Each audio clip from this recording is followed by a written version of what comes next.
Howdy, my name is Whitney Christina Wardlaw. I am a marketing major from Boerne, Texas, but most importantly, I am the proudest member of the Fightin' Texas Aggie class of 2014. My family and friends have given me several nicknames, including Willie, Wit Wit, Little Wit, Wit, Buddy, and Itney. I wear many hats, but my top three would be a believer, a cowgirl, and an Aggie. First and foremost, I am a believer in God. I give all my glory to Him who has walked with me in my journey of life. I would not be as strong of a person as I am today without my faith in Him. I know He has laid out a path of greatness for me, and my goal is to fulfill my purpose on earth that He created for me. Secondly, I am a cowgirl. I have been riding horses since I was a little girl and grown up in the rodeo environment. I have competed in barrel racing, breakaway roping, goat tying, pole bending, ribbon running, and cutting. I currently represent Texas A&M at National Intercollegiate Rodeo Association Southern Region events. Third, I'm a proud Aggie. I love the saying, from the outside looking in, you can't understand it, and from the inside looking out, you can't explain it. To me, that just exemplifies the Aggie spirit. Honestly, the first driver that I had for this course is to fulfill my visual and performing arts credit. All four of my other classes are on West Campus at Mays Business School, which makes it difficult to get across campus in 20 minutes, and I seriously contemplated dropping this class for that reason. However, after the first week of class, I found that I really enjoy the atmosphere that is created in the classroom. The activities are engaging, and random calling out in the classroom keeps me on my toes and focused on the topics being discussed. I have found that I am interested in learning what Dr. V has to offer. I am excited to see what the rest of the semester has in store. With these drivers, I have come up with 3 expectations for the class. I hope to fill my toolbox of creativity with new tools. Second, I hope to find new perspectives by listening to other peers' ideas, as well as giving new perspective to others with my own ideas. Third, I hope to grow as a person in this class by furthering my outgoingness. I am a shy person when it comes to speaking in front of people, but I hope to become more relaxed when speaking in public. I scored a 20 on the Goldberg's test on intuitive powers. The results state that you tend to vary in style, but are more intuitive than analytic or systematic. Your intuition is probably correct more often than not. I find this to be the most true of the 4 tests that I took. I am very diverse in my learning and creativity, but follow my gut feeling the majority of the time. I sometimes find it difficult to trust myself to do that, but in the end, it always works out. The Jung typology test seemed to all relate to my personality. It said that I have a moderate preference of introvert than extrovert by 33%. I have a moderate preference of sensing over intuition by 25%, and I have moderate preference of feeling over thinking by 25% as well, and I have marginal or no preference of judging over perceiving with 1%. This is pretty true to how I feel over what these questions were. With the Index of Learning Styles questionnaire, I scored a 3 as a reflective learner. I believe this is correct because I can use reflective and active learning, and with both of them I'm able to fully grasp the concept. I scored a 5 as sensing. I tend to grasp facts better than concepts. And I also scored a 5 as a visual person rather than verbal. And I agree with this because when I was homeschooled for a year and a half in high school, I better learned by reading the text and figuring it out myself than having it lectured to me. However, as I've been in college for 2 years now, I've become a better note taker, and I'm able to gain more from lectures and understand more from what the professors are teaching me than I did in high school. I scored a 3 as a sequential learner. I learn different subjects in different ways, so it is reasonable that my score is close to neutral in this area. I'm better at learning math and science as a sequential learner, but grasp big ideas such as economics, management, and government as a global learner. With the Creativity Self-Assessment Questionnaire, I scored 1.5 points below typical.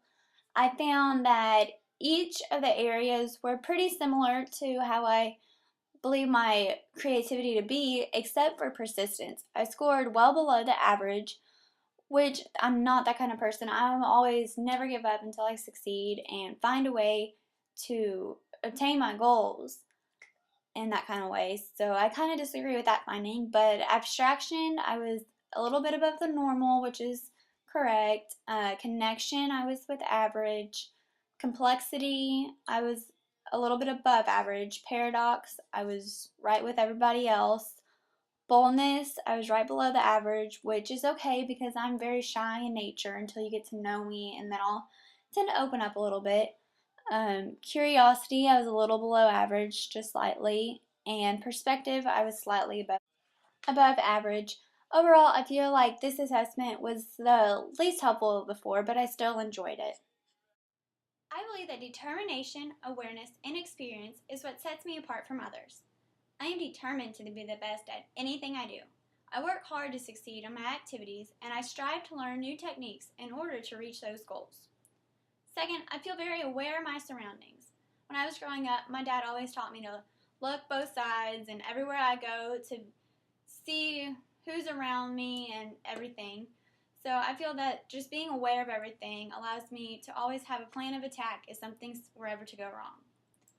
Third, my past experience has forced me to mature much faster than others. I lost my mom at age 15, and that forced me to just grow as a person and just really see things in a different way than other people my age have. And I think these three things have helped me to become wiser and more responsible. The four most important core values to me are honesty, respect, integrity, and responsibility. I believe every relationship, work or personal, is based on these four virtues that work together. I consider honesty to be the groundwork. Without being truthful to one another, life would be chaos. It is important to have respect for each other, and especially to have respect for yourself as well as your superiors and your inferiors. It creates a positive environment to be in and a clear path to success if you have respect for everybody around you. Integrity is another key element to keeping a clean conscience. Owning up to wrong actions is difficult, but once you do it, then there is a weight lifted off your shoulders and you have the mental ability to focus on your goals. Responsibility ties them all together. You must be responsible for upholding these values as well as minor actions such as keeping up with paperwork and being on time. This helps keep a relationship running smoothly and efficiently. It is important to remember to treat others the same way in which you wish to be treated. Things that bug me are like nails on a chalkboard, people that just take extremely long to do a simple task, or it annoys me when people drive 10 miles under the speed limit in the fast lane. That's why they have a slow lane, people. It also kind of annoys me when people wear brown and black or red and pink. They just kind of clash, and it just kind of bothers me. Is that I hate strawberry flavored drinks or smoothies or anything, but I love strawberry the fruit, and I love watermelon flavored smoothies and drinks and whatever kind of watermelon flavored stuff there is, but I hate the fruit watermelon. I think it's just the texture that kind of freaks me out. I also hate having a dirty floor when I step out of the shower. It makes me just feel gross again.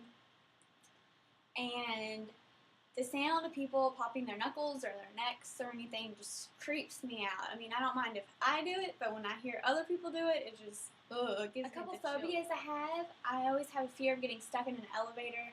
I don't mind riding them, but I've always just had a fear of getting stuck in them. I have a fear of there being a snake in the toilet. I've always heard horror stories about that, so I always have to check the toilet before I sit down.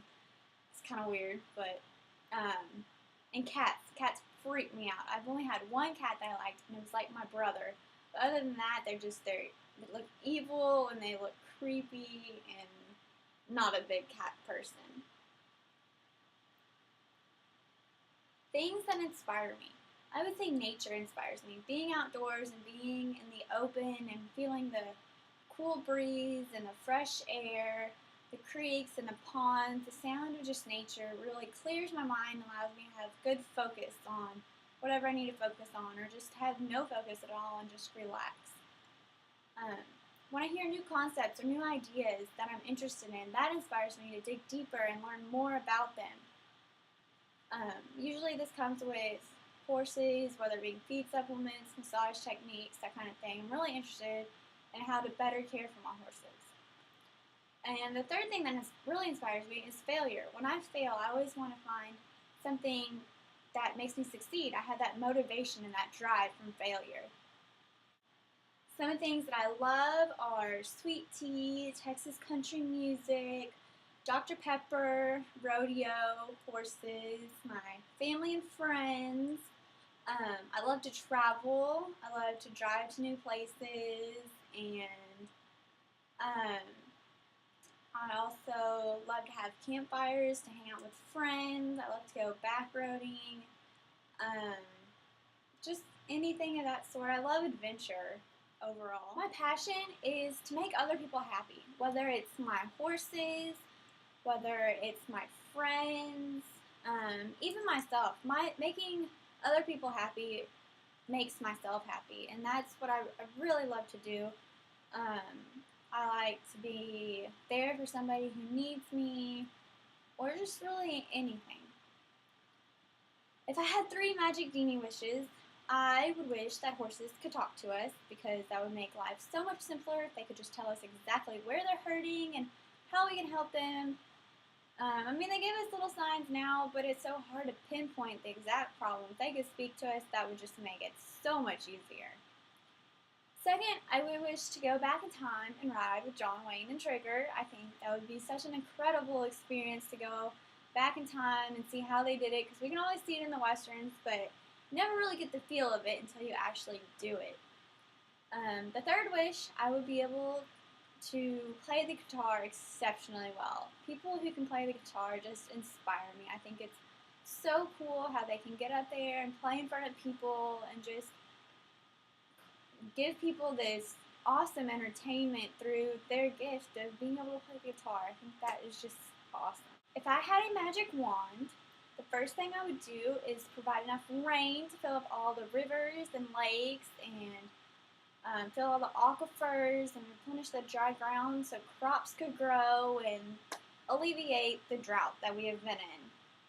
Second, I would find a cure for all diseases.